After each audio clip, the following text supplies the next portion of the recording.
Beda nasib Sintayong dengan Philippe Troussier jelang kualifikasi Piala Dunia 2026 zona Asia pada Maret mendatang. Saat ini, Philippe Troussier tengah dibuat pusing mengurus timnas Vietnam yang terancam tak diperkuat pemain andalan mereka karena cedera.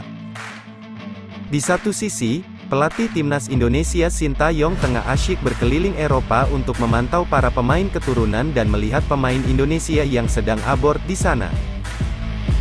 Termasuk langsung menjumpai beberapa pemain keturunan Indonesia yang dimana proses naturalisasinya masih berjalan hingga saat ini, seperti Nathan Chu, Ragnar dan Tom Haye.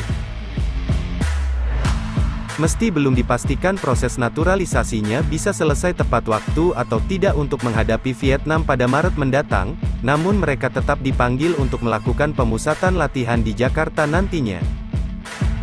Sebaliknya, nasib sial menimpa pelatih timnas Vietnam Philippe Troussier saat menyiapkan timnya jelang melawan skuad Garuda dalam 2 laga beruntun di babak kualifikasi Piala Dunia 2026 ini.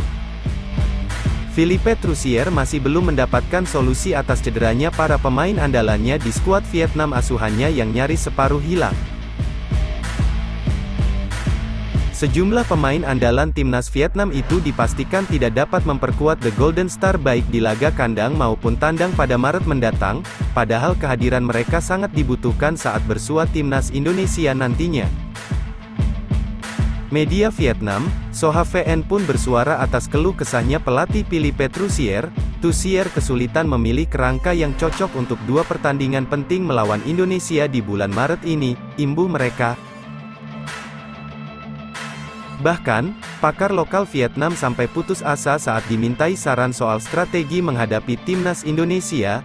Hal itu tersirat diperlihatkan Quang Huy usai melihat daftar pemain skuad Garuda yang dipanggil STY untuk menghadapi mereka. Quang Huy menilai, timnas Vietnam dirasa tak memiliki kesempatan untuk bisa memetik kemenangan saat melawat ke Jakarta. Harapan mencuri poin di markas sendiri juga dinilainya tipis.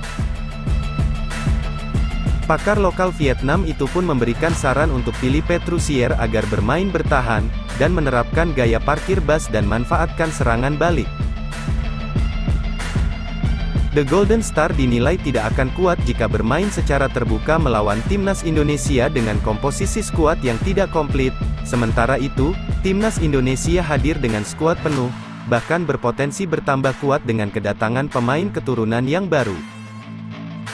Untuk menghindari tekanan, kita bisa bermain bertahan dan melakukan serangan balik, memahami ritme pertandingan.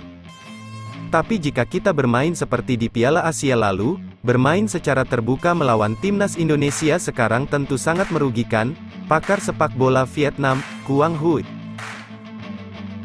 Quang Huy pun pasrah jika Vietnam harus menelan kekalahan saat bertandang di Jakarta nantinya. Menurut dia, asa memetik kemenangan lebih besar saat bermain di kandang.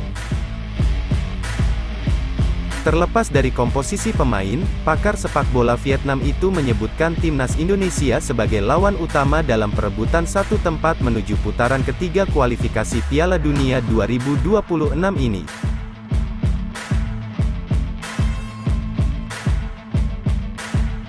Sulit sekali membicarakan hasil ketika pertandingan masih panjang, mungkin masih banyak perubahan di kedua tim, ujar Quang Huy. Semoga saja timnas Indonesia mampu meraih kemenangan atas timnas Vietnam di babak kualifikasi Piala Dunia 2026 zona Asia mendatang, dengan tambahan amunisi baru di sektor pertahanan dan penyerang. Diharapkan skuad Garuda mampu menjinakkan The Golden Star di 2 pertandingan home dan away. 2 hasil positif sangat dibutuhkan skuad Garuda jika masih ingin melanjutkan perjalanan di babak kualifikasi Piala Dunia 2026 ini, makanya timnas Indonesia harus tampil bagus untuk meraih 2 kemenangan tersebut.